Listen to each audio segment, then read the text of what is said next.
developments regarding Operation Sindoor. We also have with us Colonel Sophia Qureshi and Wing Commander Vyomika Singh for this briefing. With that, I hand over the floor to Foreign Secretary. Sir. Thank you, Ranveer. Good evening. Thank you all for joining for this briefing. You would have perhaps seen some information related to developments since late last night, early this morning, which has been put out by the Ministry of Defense. Just in case it has been missed, I will request Colonel Sophia Qureshi and Wing Commander Vyomika Singh to just update you and fill you in on the details. Thank you, sir. Operation Sindoor पर 7 मई 2025 को हुई press conference के दौरान भारत ने अपनी प्रतिक्रिया को केंद्रित, संतुलित और गैर उत्तेजक बताया था। यह विशेष रूप से स्पष्ट किया गया था कि पाकिस्तानी सैन्य ठिकानों को निशाना नहीं बनाया गया। साथ ही दोहराया गया कि भारत में किसी भी सैन्य लक्ष्य पर हमले का उचित जवाब दिया जाएगा। 7 से 8 मई 2025 की रात को पाकिस्तान ने उत्तरी और पश्चिमी भारत में स्थित कई सैन्य ठिकानों को, जैसे कि अवंतीपुरा, श्रीनगर, जम्मू, पठानकोट, अमृतसर, कपूरथला, जालंधर, लुधियाना, आदमपुर, भटिंडा, चंडीगढ़, नाल, फलौदी, उत्तरलाई और भुज पर ड्रोन और मिसाइलों से हमला करने का प्रयास किया। इन हमलों को इंटीग्रेटेड काउंटर यूएएस ग्रिड और वायु रक्षा प्रणालियों द्वारा निष्क्रिय कर दिया गया। इन हमलों का मलबा कई स्थानों से बरामद हुआ, जो कि पाकिस्तानी हमलों का प्रमाण है। On the night of 7th May 2025, Pakistan attempted to engage a number of military targets in northern and western India using drones and missiles. These places included Avantipura, Srinagar, Jammu, Pathankot, Amritsar, Kapurthala, Nal, Jalandhar, Ludhiana, Adampur, Bhatinda, Chandigarh, Falodi, Uttarlai and Bhuj. These were neutralized by the integrated counter unmanned aerial system and other air defense systems. The debris of these attacks is now being recovered from a number of locations that prove the Pakistani attacks. आज सुबह भारतीय सशस्त्र बलों ने पाकिस्तान के कई स्थानों पर वायु रक्षा रडार और प्रणालियों को निशाना बनाया। भारत की प्रतिक्रिया समान क्षेत्र में समान तीव्रता के साथ की गई। यह विश्वसनीय रूप से ज्ञात हुआ कि लाहौर में स्थित एक वायु रक्षा प्रणाली को निष्क्रिय कर दिया गया। Today morning, Indian Armed Forces targeted air defense radars and systems at a number of locations in Pakistan. Indian response has been in the same domain with the same intensity as Pakistan. It has been reliably learnt that an air defense system at Lahore has been neutralized. Pakistan ने नियंत्रण रेखा पर आकरण गोलीबारी की तीव्रता बढ़ा दी है, जिसमें कुपवाड़ा, बारामूला, उरी, पुंछ, मेंढर और राजौरी क्षेत्रों में मोर्टार और भारी तोपखाने का इस्तेमाल किया जा रहा है। Pakistan has increased the intensity of its unprovoked firing across the line of control using mortar and heavy calibre artillery in areas in Kupwara, Baramulla, Uri, Poonch, Mendhar and Rajouri sectors in Jammu and Kashmir. 16 innocent lives have been lost, including 3 women and 5 children, due to the Pakistani firing. Here too, India was compelled to respond to bring mortar and artillery fire from Pakistan to a halt. Indian Armed Forces reiterate their commitment to non-escalation, provided it is respected by the Pakistan military. Jai Hind. Friends, this is, as I said, further to the briefing that was provided yesterday and some of the updates that have been just provided by Colonel Qureshi and Wing Commander Singh. I thought that we would just put some of the aspects related to the events that started on 22nd April with the barbaric terror attack in Pahalgam into further context, because there is a certain amount of commentary that has happened with regard to the events since then. And more than the commentary, there has been a lot of disinformation that has been directed at us from across the border. So a few things that I would like you to keep in mind. First of all, there is mention on all sides of escalation. I think the first point that you have to keep in mind is the attack of 22nd April in Pahalgam is the original escalation. ये जो सिलसिला है जो हम देख रहे हैं आज की घटनाओं को लेके, ये 22 अप्रैल के पहलगाम के हमले से शुरू हुआ है.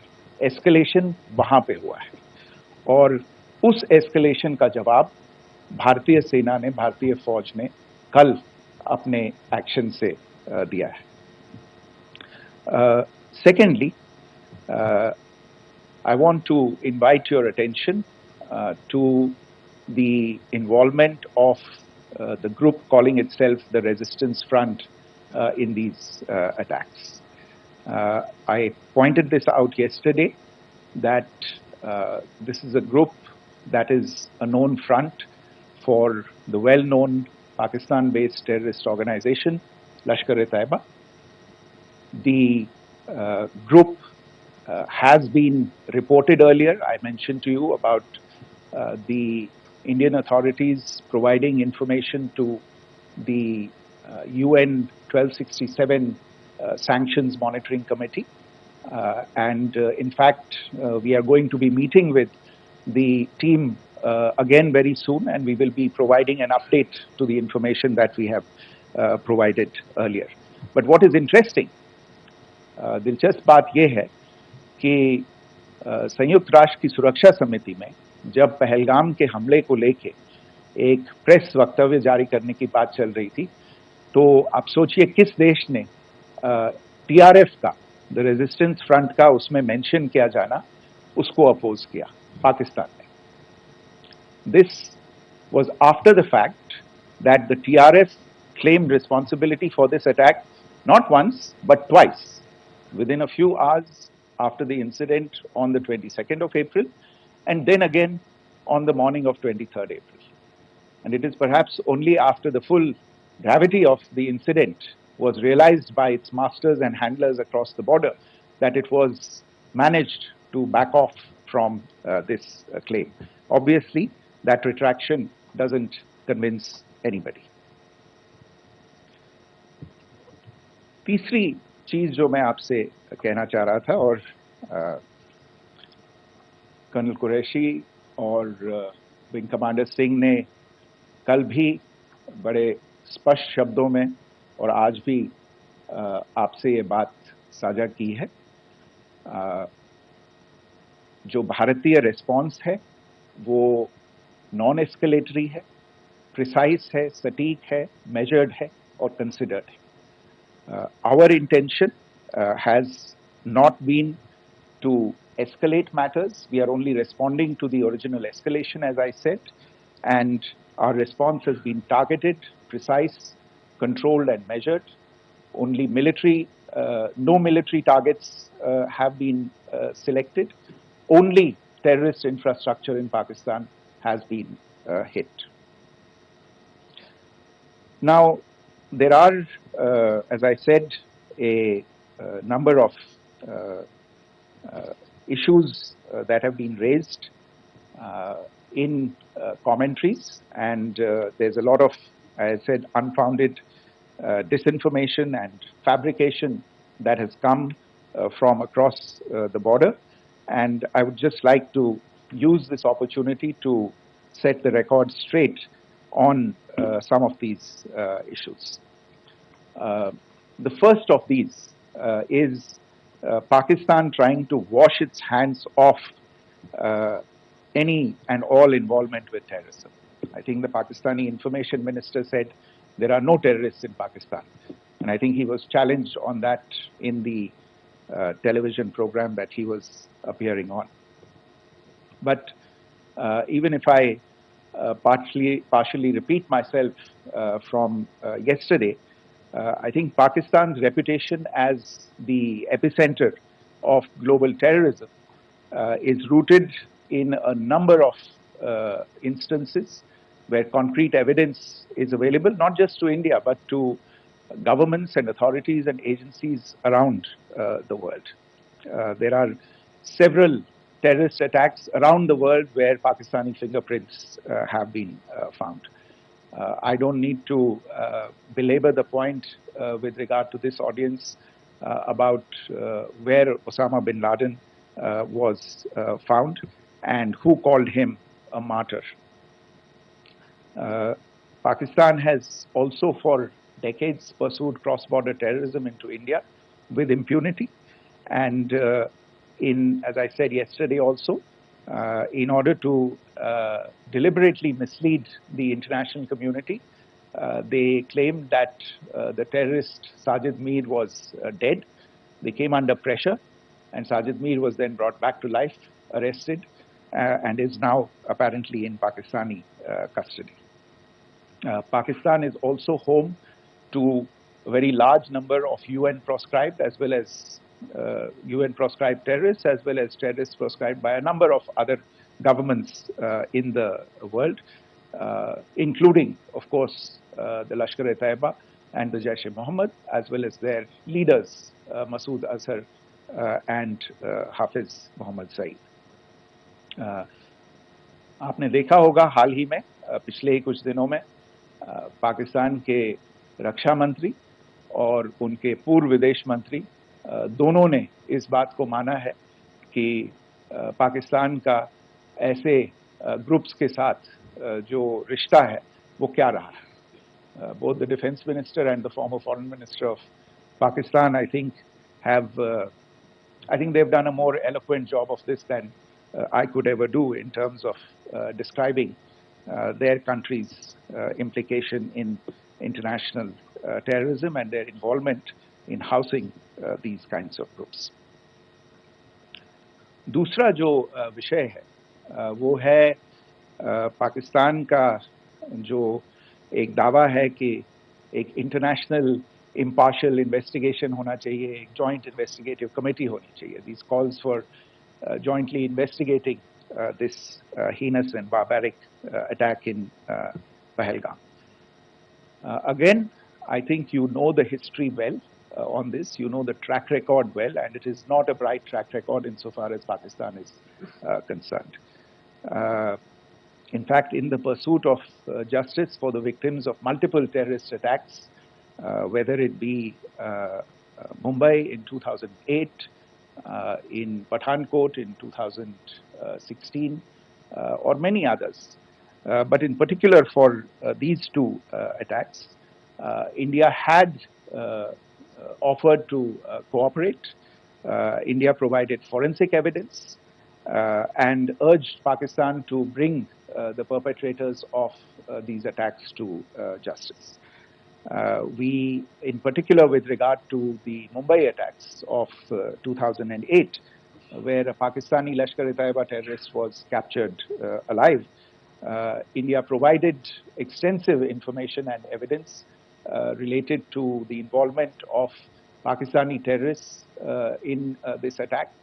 Cases were registered, but you are all aware that these cases have not progressed, despite the formation of judicial teams, etc. And Pakistan has consistently stonewalled all efforts to move the investigation along. In fact, with regard to the Pathankot attack as well, a joint investigative team was formed. We gave access, unprecedented access, I should say, to Pakistani team to the site of the attack. details of call records data and DNA, etc., were shared with Pakistan. We had shared with them details related that we had been able to access to the addresses of terrorists.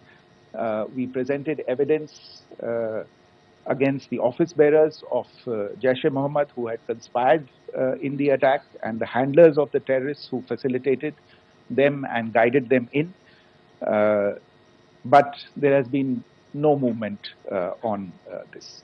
So, in all of this, I think the experience has not been positive, and it certainly doesn't give us the confidence now to take at face value Pakistani assertions of wishing to participate in a joint investigation. These are just delaying tactics. These are just stonewalling tactics. And in fact, there is reason to believe that Pakistan uses the evidence that we provide only to cover its tracks and, in fact, defend the terrorists who we are looking for and obstruct the path of investigation. A third point that I wanted to address was the claim that only civilians were killed in the strikes on the 7th of May. We have made the point very clearly that all attacks on the morning of 7th May were against carefully selected terrorist infrastructure, terrorist targets.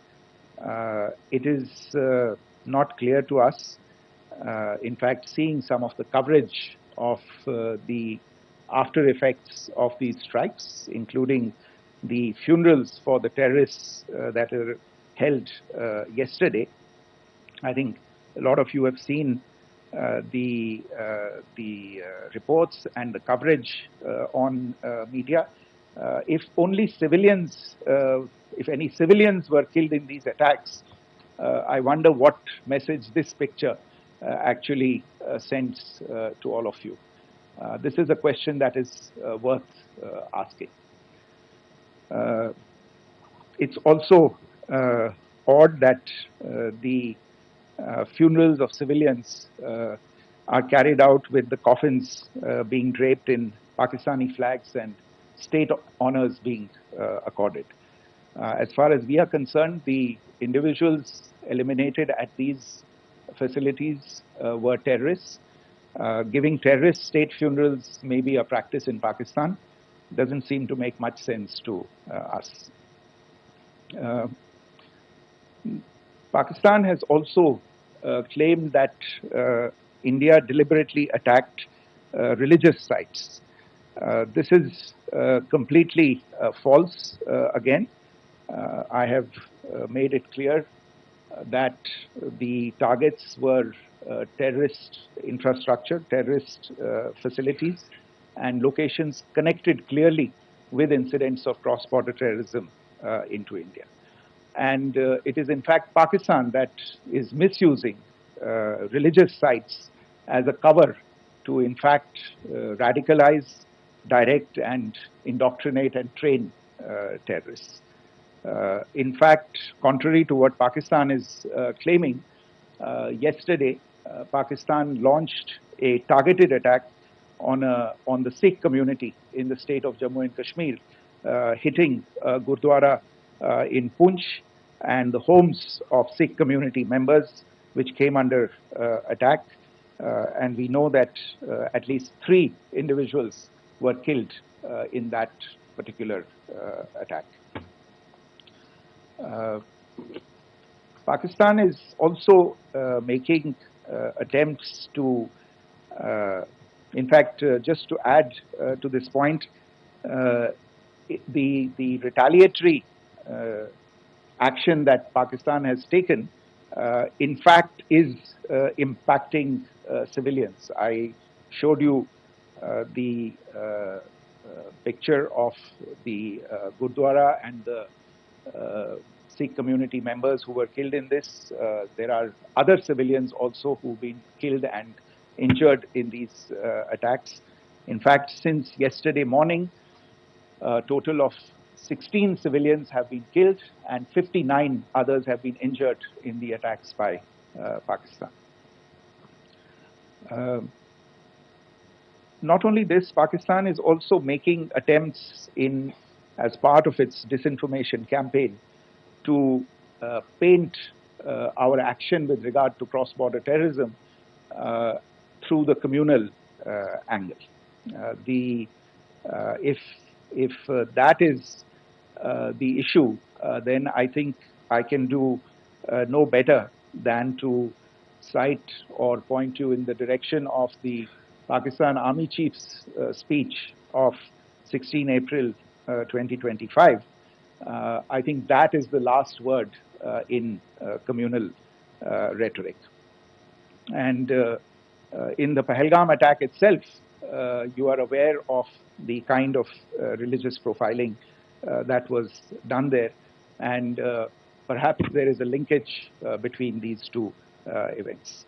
I can only say that these nefarious designs will not be allowed to succeed in India. And it is to be noted that people from all faiths, all religions, all regions in India have unequivocally, not just in India but around the world, have condemned these attacks. The Pakistani claims of now responding to India's strikes of the 7th of May. As I said right at the outset, it is India which is responding. The original escalation was by Pakistan on the 22nd of April. We are the ones who are responding to that escalation with the action that was taken yesterday morning. And again, I would like to emphasize that the action was restrained. It was directed towards non-civilian, non-military targets and confined to terrorist camps. And again, as we have been saying since yesterday, any further action by Pakistan, some of which we are seeing today, is nothing but escalation by Pakistan now, once again, and will be responded to and is being responded to appropriately.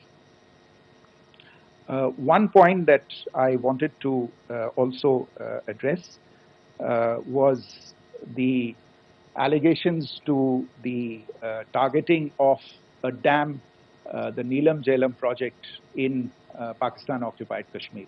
I want to say that this is an absolute and complete fabrication and a blatant lie. India has targeted only and only terrorist infrastructure, and the details of that terrorist infrastructure, together with the locations, were shared with you yesterday by Colonel Qureshi and Wing Commander Singh. I should note that if this kind of a claim is a pretext for targeting Indian infrastructure of a similar nature, Pakistan will be entirely responsible for the consequences that will undoubtedly follow. Finally, I want to address some issues that have been raised related to the Indus Waters Treaty and the disinformation that has been raised in regard to that as well. The fact is that there have been fundamental changes in the circumstances in which the Indus Waters Treaty was concluded, and they call for a reassessment of the obligations under the treaty.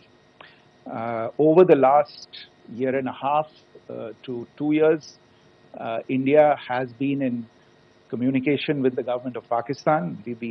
We've sent several notices to them requesting for negotiations to discuss modification of the treaty. India has, for 6+ decades now, honored the treaty, even during periods when Pakistan imposed multiple wars on us, and even when relations were adversarial. Pakistan is the one that has been acting in violation of the treaty, deliberately creating legal roadblocks in India exercising its legitimate rights on the western rivers. Any projects that India sought to build on the eastern rivers, and even on the western rivers, which we are allowed to by the treaty, were always challenged by Pakistan, thereby hampering our rights to utilize our legitimate waters under the treaty. In fact, if you see, the preamble of the treaty itself states that the treaty was concluded in a spirit of goodwill and friendship. Mark those words, concluded in a spirit of goodwill and friendship.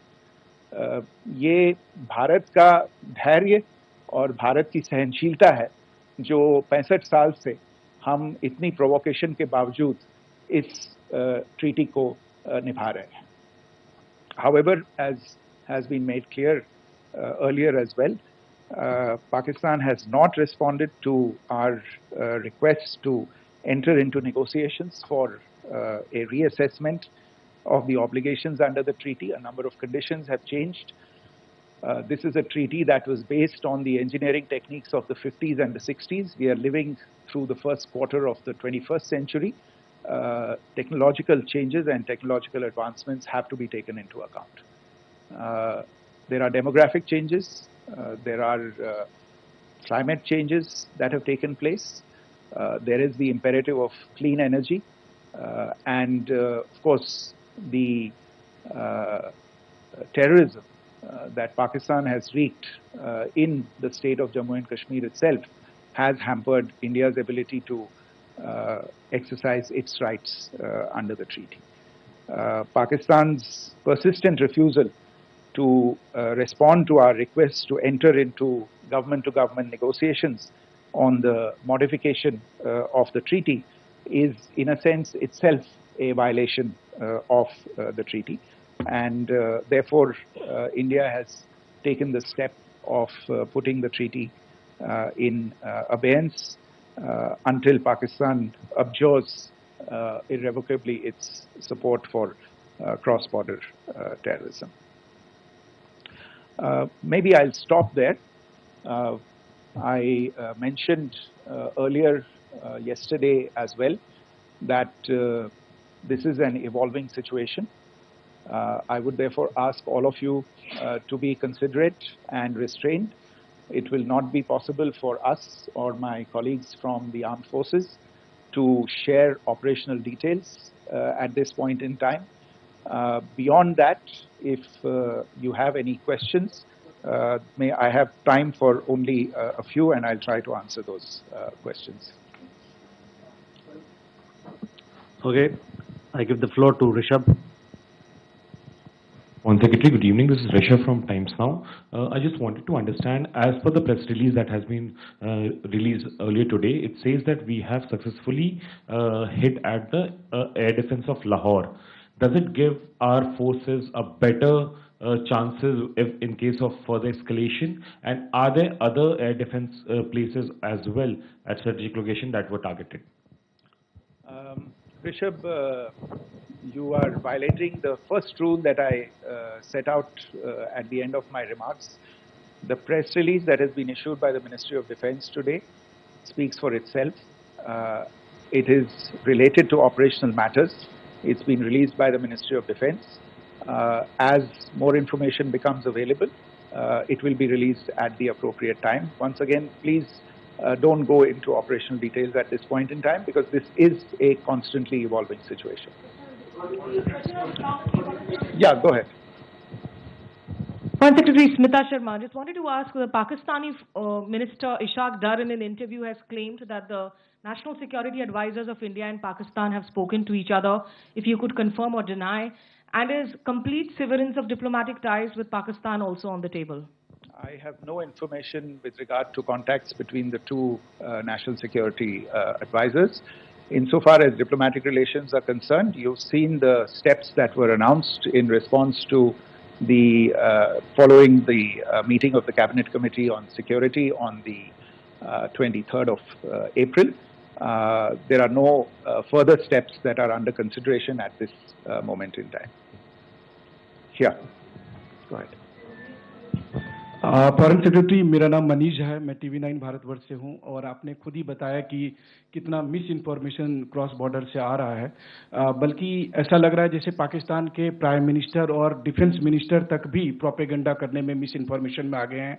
वो कई बार तो ये तक दावा करते हैं कि हम 3 राफेल हमने गिरा दिया, इतने हमने मिग गिरा दिए, और जब उनसे पूछा जाता है तो वो कहते हैं कि सोशल मीडिया में हमने ये सब चीज़ें देखी थी।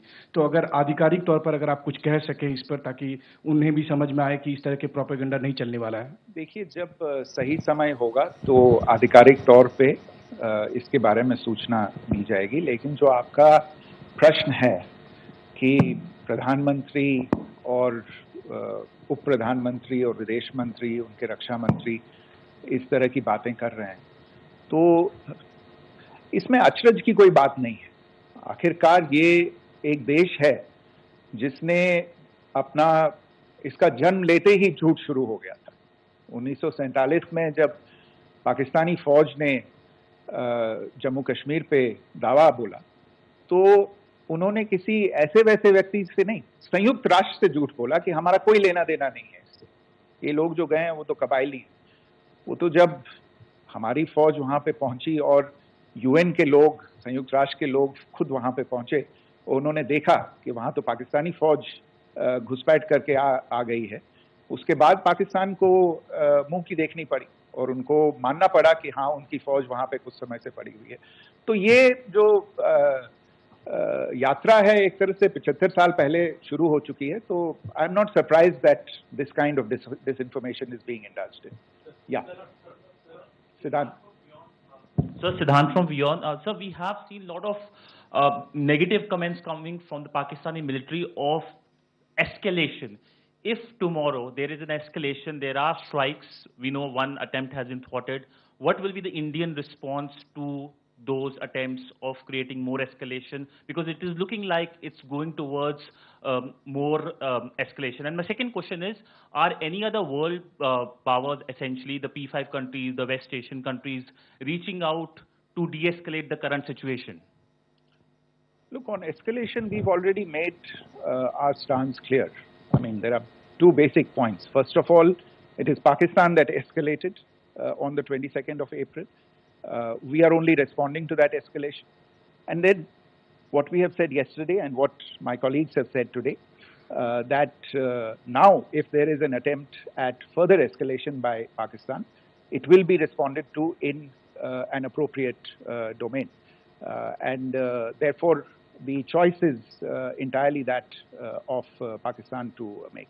As to your second question, I don't think I can do better than to point you in the direction of the statements that are being made from practically every chancellery in the world and the sentiment that they are carrying. That sentiment essentially, and for the major portion, is support for the government of India in the context of the condemnation of the terrorist attack in Pahalgam on the 22nd of April. There is wide recognition of the government of India's right to respond to these attacks in self-defense, and of course a desire to ensure that there is not further escalation. I think these statements speak for themselves. Yeah. Sir, this is Mausami from India Today. Now, in the all-party meeting, we have learned that the defense minister has said that, you know, in the operation Sindoor, almost 100 terrorists were killed. Would we have any details about what is the number like, and also about if there were any big faces, masterminds, terrorist masterminds who were in fact killed? There is also a report that Masood Azhar's family's 10 members have been killed, and Rauf Asghar, who was actually the mastermind of Pulwama, he's also been badly, severely injured. I don't have information at this point in time to share with you on these issues. But as I said, I think, there is so much information out there on television, in the news media, in social media, that it sometimes looks like a long time has passed since this. Please understand that slightly over 36 hours only have passed since this operation was undertaken. Let us have some patience. Information will come out and will be shared in due time. Shruti. Thank you, Foreign Secretary.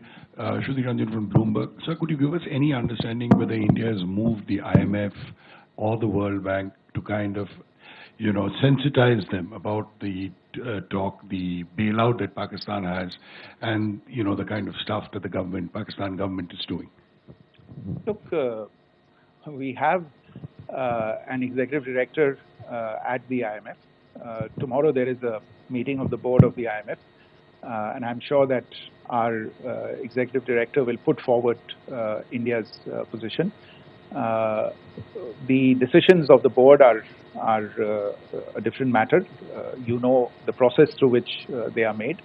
But I think the case with regard to Pakistan should be self-evident to those people who generously open their pockets to bail out this country. And since you are from Bloomberg, I think you would have the data on how many IMF bailout programs have been, very good, thank you, have been sanctioned in the space of the last 3 decades. And I think you would also have an idea of how many of those programs have actually reached successful conclusion. Probably not many. So I think this is a decision that board members have to take by looking deep within themselves and looking at the facts. So we can, one last question, sir. Sure. One last question. Foreign Secretary, I'm Siddhant from CNN News 18. I would like to know, since it's an opportunity to speak to you, I would like to know the response coming from United States since last 3 weeks. Saudi Arabia, Qatar. In fact, Prime Minister Modi spoke to Qatar before the strikes that evening. Perhaps how do you read the support coming from these countries? Perhaps traditionally they were seen on the other side. This time around, their statements are strong worded. In fact, India-Saudi joint statement also had a very strong condemnation, strong worded condemnation. United States at all levels have condemned the attack and have extended support. In fact, Saudi Deputy Foreign Minister is in India. He just met EMS Jaishankar. Also, if you could shed some light on his visit, his meeting with EMS Jaishankar. In fact, we have also been told that he met Prime Minister Modi. Thank you. Look, all the countries that you named and many others, we have been in touch with them. The Prime Minister has spoken to a large number of world leaders. A large number of world leaders have called him, as have called the External Affairs Minister. As we speak, there are conversations going on today as well with world leaders. And your assessment or conclusion of the general tenor of these messages is very much on point. And I think this is a recognition of the fact, firstly, of the barbaric nature, the unprecedented nature and character and features of the attack in Pahalgam, and a recognition of India's right to respond to this. And also a recognition of the fact that in responding, we have been nothing but responsible and have done so in a restrained, in a measured, and in a non-escalatory manner. I think that counts for something. People have taken that into account, and that is what is explaining the kinds of reactions that we are seeing. And we appreciate the sentiments and the statements that have been made by the vast majority of world leaders. Yes, the Saudi Minister of State for Foreign Affairs is in Delhi. He had a meeting with the External Affairs Minister earlier today. I don't have further details at this moment, but if there are details, the ministry will share them at some point with you. Thank you. I think that's all we have time for today. We'll join you again soon. Thank you all. Thank you.